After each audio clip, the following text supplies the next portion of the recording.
चूटी और टिड्डा। एक चूटी थी, वो कहीं जा रही थी। रास्ते में एक टिड्डा मिला। टिड्डा कहने लगा, चूटी बहन जरा रुक जाओ।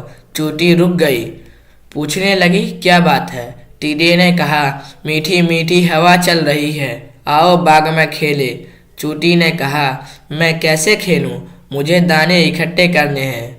जब बरसात आएगी तो छोटी छोटी चूटियां क्या खाएगी, मुझे घर भी ठीक करना है, बरसात के पानी से घर टूट सकता है। टिड्डा ने कहा, हम तो खेलते ही हैं जी। एक दिन बादल आ गए, बारिश होने लगी।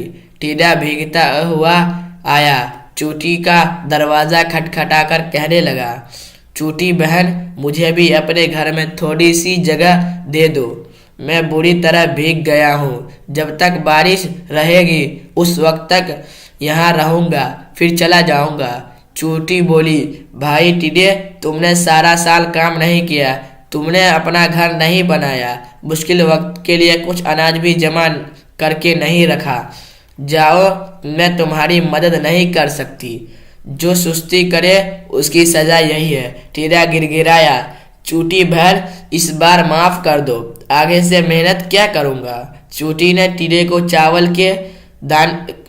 चावल के कुछ दाने दिए, कहने लगी, लो खा लो, लेकिन मेरे घर में तुम्हारे लिए कोई जगह नहीं। टिड्डा रोती शक्ल लिए हुए चला गया।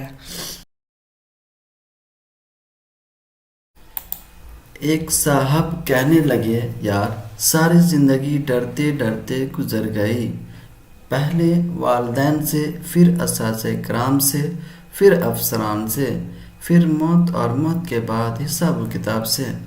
मैंने पूछा, आपने बीवी का जिक्र क्यों नहीं किया? कहने लगे, डर के मारे नहीं क्या।